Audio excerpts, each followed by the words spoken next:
For he has looked on the humble state of his servant. For behold, from now on, all generations will call me blessed. For he who is mighty has done great things for me, and holy is his name. And his mercy is for those who fear him from generation to generation. He has shown strength with his arm. He has scattered the proud in the thoughts of their hearts. He has brought down the mighty from their thrones and exalted those of humble estate. He has filled the hungry with good things, and the rich he has sent away empty. He has helped his servant Israel in remembrance of his mercy, as he spoke to our fathers, to Abraham, and to his offsprings forever.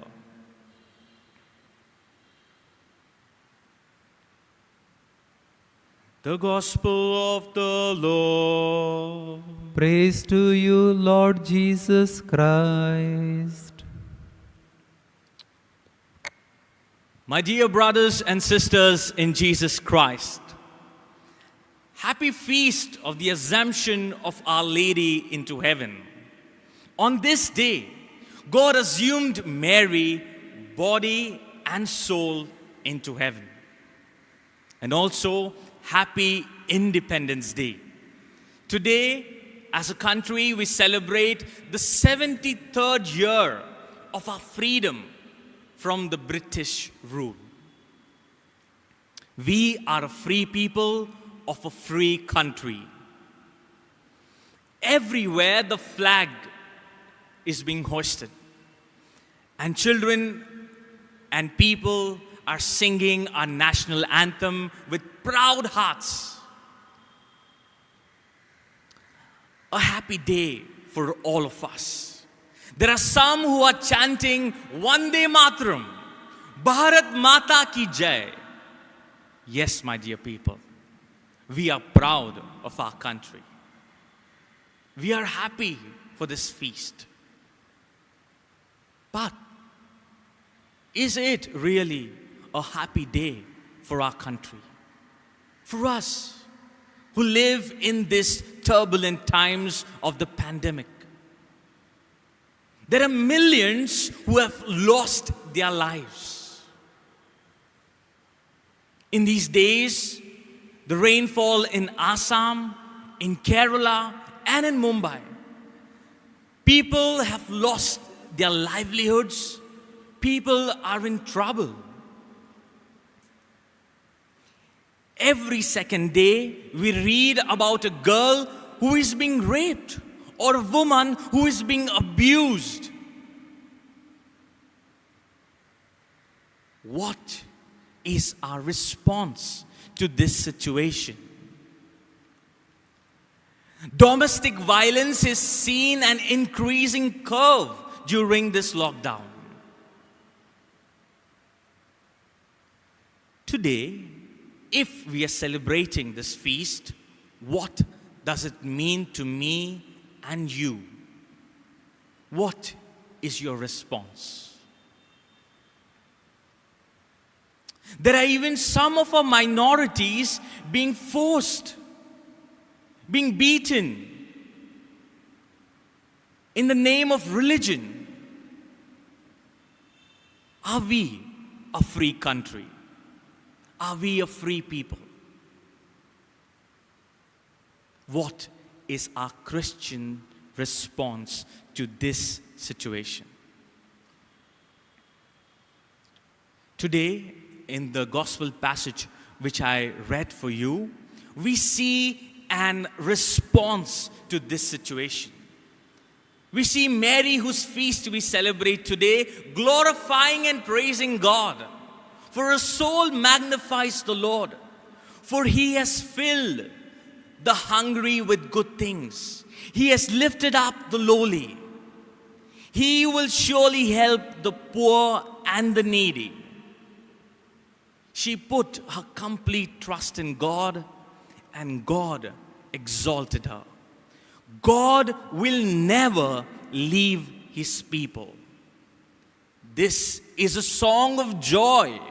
This is a song of hope which Mary exclaimed, and we who celebrate this feast are called to be people of hope. People who respect life. But some of us may be asking, when and why was this feast of the Assumption declared in the church? In the year 1950, Pope Pius XII declared this dogma that Mary, after her earthly course of life was over, was assumed into heaven, body and soul. God did not allow decay to touch her body.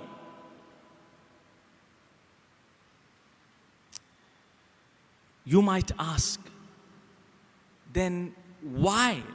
Why did not God allow her body to decay? Because Mary lived a life of holiness. She was preserved from sin. She never sinned all throughout her life because she was faithful to God and His Word. She gave birth to His only Son, who was sinless, and so God preserved the mother of His Son from sin. What does this feast mean to us? What is Mary asking of us today? What is the church asking of us today? My dear people,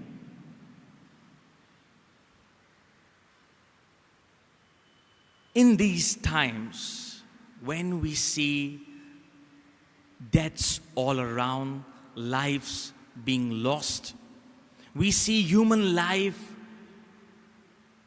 is being harmed. Human life is decreasing, is debased. And we are called to uphold human life. In the year 1950, the world was facing a turmoil after the Second World War. 50 million people, 5 crore lives had been lost due to bombing, atomic weapons of mass destruction, starvation, and hunger. And the church, in glorifying Mary, tells us that we need to respect human life. We need to respect our human bodies. Just as Mary was assumed into heaven, body and soul, one day we too will be resurrected, body and soul, to heaven. This is what we will profess in the Apostles' Creed. That I believe in the Catholic Church, the communion of saints, the forgiveness of sins, the resurrection of the body. And so, we need to protect this body. We need to respect our lives, especially human lives. We need to be a people who are respecting life always. In these months where life is so uncertain, and so the government and the health authorities are asking us to wear masks, to maintain social distance, to wash our hands regularly, to go to the doctor if we are unwell, because we need to protect lives. In doing so, we protect the lives of our family members. I protect my son, my daughter, my wife, my children, the little baby at home. I protect life. My dear couples, during these months of lockdown, has your love increased for one another? Are you spending quality time with one another? Do you tell your spouse how much you love her or you love him? Or Have you grown intolerant to each other? That you cannot see the other in the face? We as Christians are called to respect one another, to respect life. A few weeks ago, I read an article in the newspaper which read about a couple. And the wife narrates that my husband is a drunkard. And after he is drunk, he gets violent. He uses me as a tool for pleasure and nothing else. In the past, when he was violent and when he often raped me, I ran to my family members. I ran to my home. But now in the lockdown, I cannot go anywhere. And so I was silent. In a few days which went by, I came to know that my husband is seeing a sex worker. And I was afraid that he might contract the virus. And because of him, me and my children would be affected by this virus. Our life was in danger. And so I went to the police and complained about him, knowing that he'll be angry. But to protect our family, I did this. The police confiscated his bike so that he wouldn't go out. But they didn't detain him. And so when he came back home, he beat me up black and blue. I thought that it was the last day of my life. My 9-year-old child ran to my neighbors and called them for help, and they saved me. They took me to the hospital. My dear people, domestic violence is on the rise. And if you have heard anyone going through this pain, step up. Speak out against it. We need to stop this because we protect life. We protect human beings. There are some of them saying that we might not die out of coronavirus, but we may die due to hunger. They are hungry and they need food.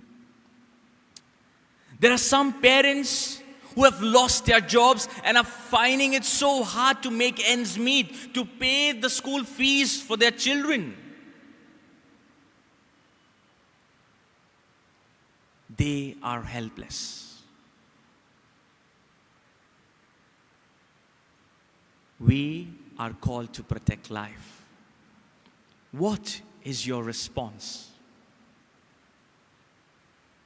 Can you this morning promise to Our Lady that I will always protect life, that I will wear a mask, I will maintain social distancing so as to save another life? Is it possible for you to feed a hungry person or to help an NGO which is feeding the hungry? Is it possible for you to provide for a family who is going through a financial problem? Can you help one person? Can we come together as a family and pray that this pandemic may come to an end?